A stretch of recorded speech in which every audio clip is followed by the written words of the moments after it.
Hello, welcome back to regular programming. I know last week if you joined me you would have gotten some recommendations, but this week I am back to reviewing the books that I read this week. So I'm going to get my Goodreads pulled up over here on my iPad and then we'll get to it. I have two that I finished and one that was my first DNF of the year. So we'll get to it all, but just give me a moment to get my stuff pulled up and get settled, and then we'll dive right in. So here's the deal. This first book we're going to talk about, I didn't really like it so much. The second book is the one that I did not finish, but then the third book, hold on for the third book because that one was really, really good. But we have to get started talking about Love in the Time of Cholera, which I read for my classics project, and that's why I didn't put it down when I was like, not feeling this story, bored with this, not invested in these characters, but I pushed through because it's for a project. Now, this author is largely talked about in the world of classics because this book and then also 100 Years of Solitude are on like a lot of lists in a lot of people's classic canons. So I have read, obviously not this one, and I have read 100 Years of Solitude. And based on those samplings of this guy's writing, I just am not sure I'm a great audience for the way he tells stories or even the stories he chooses to tell. In this book, we have a story that spans like 50 years because it's all about these two characters, primarily Florentino and Fermina, who when they're younger are kind of like secret loves. Fermina's father would not approve of her being in a relationship at her young age, but then also it's back in time where traditionally, women didn't maybe pick their husbands like that from just anyone off the street, and her father wants her to make a good match, wants her to marry well, and so Florentino doesn't really match that set of criteria, so it's a secret. And when it comes time to marry, Fermina ends up choosing someone else, a wealthy doctor, and so Florentino is obviously heartbroken, but then goes about remedying it by reassuring himself, one, that eventually Fermina's husband is going to die, and then even though she said no to marrying him because he did propose, that when that husband dies, he'll get his second chance, so he just needs to hold tight, be patient. And then also he reassures himself by just having affairs and sleeping around with any lady available. Doesn't seem like a good course of action, but that is what he does. That is a lot of what the story is about. We also follow Fermina and her life, and we get to know her husband. We get some exposition that's more his POV. And actually, the first whole chunk of the book is about her husband, the doctor. And so it's a lot of interior life stuff on top of just learning about Florentino's sex life. And I think that people are supposed to find him lovable and harmless and like, oh, he's just a hopeless romantic. But I just thought that, especially towards the end, he got kind of creepy because one of his affairs is with like a schoolgirl. And people are like, oh, he's just like a grandfather figure to her. He picks her up from school on the weekends and is like a guardian. And it's like, no, there's something else kind of happening there. And I thought it was just odd and strange and a little creepy. And I just don't think that I'm convinced that Fermina had the kind of love that he was looking for. And it felt like the whole time Florentino was just trying to convince her that it was there. That instead of realizing like, oh, this was just Fermina's first as an adolescent kind of brush with a chance at love, experiencing a crush that wasn't serious, he's like, that's the anchoring of his life, and she's other things going on. And again, I'm just not convinced that she actually actually loves him and needs to be like wooed again, or that Florentino needs to be waiting around for her. So the plot was not for me. And I wasn't super in love with the writing either. I didn't think that it was especially good wordsmithing or anything. I was rather bored, actually, a lot of the time. And I hate saying that because you just don't want to be bored by a story. Like, you can dislike characters and they can make you mad and make you feel something. You're like, okay, this is getting a pulse out of me. But a lot of this, I was just apathetic and ready to be done. I even switched over halfway through to the audiobook version. I was reading the physical copy for a while, but I was just like, I just need to be doing something else while I am working on this book as well. So I like to puzzle, or when I'm doing dishes, you know, a lot of you do that too. So anyway, I'm gonna review this for my classic project. I wouldn't say it's a classic that I recommend, but maybe you like his style. Maybe this kind of story interests you. So if it does, then by all means, check it out. But I think I'm done with this author.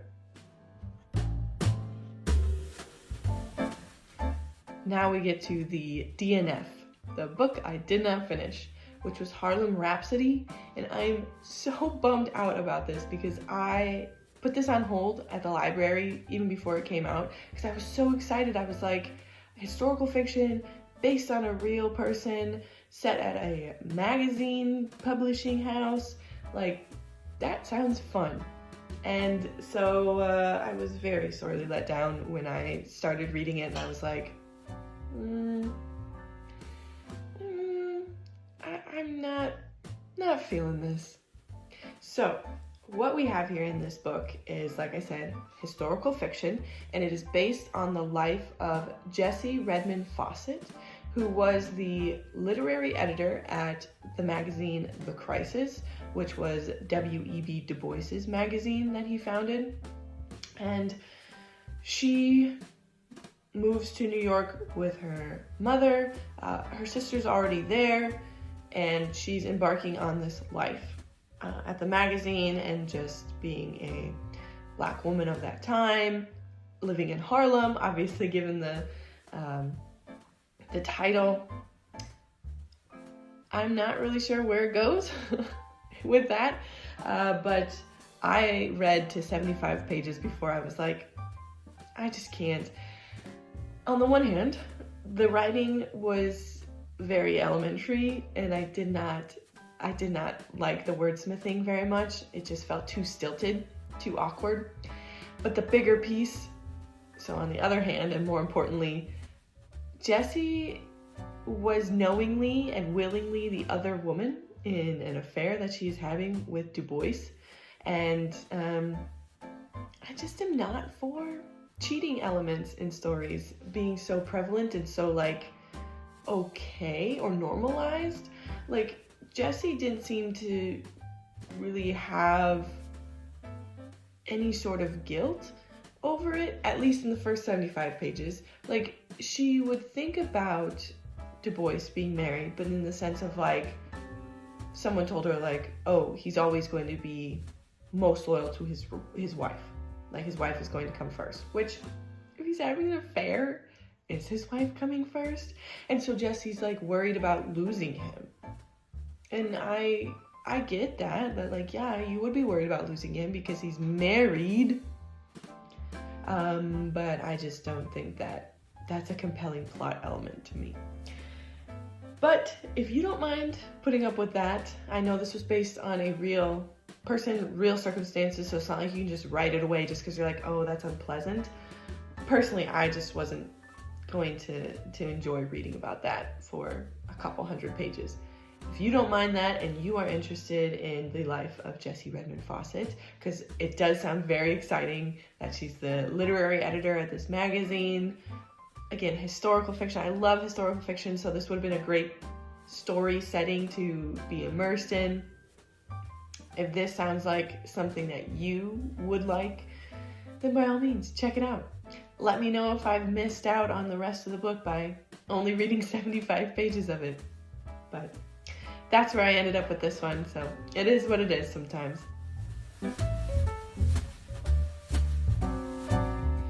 Well, we have arrived at the last book to review, and that happened a lot quicker than I thought it would, but that's the kind of week we're having, and it's not a bad thing because we're ending on a high note. So what I've got for you to wrap up with is The Adventures of Amina al-Sirafi. And I will say I'm not going to go too in-depth about it because I read it for a project I'm starting with my friend where we are going to go more in-depth on this. But I want you to know, I had fun with this and I recommend this one. It was just a good time. Lots of adventure, which you would guess from the title. Lots of adventure and lots of fun characters. Lots of good dialogue sprinkled in there. I actually laughed more than I thought I would, and I've said this before in here, but I love when a book makes me laugh. So this book is a mashup of a couple different things, which is great because it gives a good dynamic body to this story. And it's historical, fantastical, a little bit of comedy because it made me laugh. I don't want to say it's got romance in it because the way that I, or maybe most people view romance is a lot of swooning and like wooing and the tension, the sexual tension even. But this is more like there's a fourth husband in the picture at some point.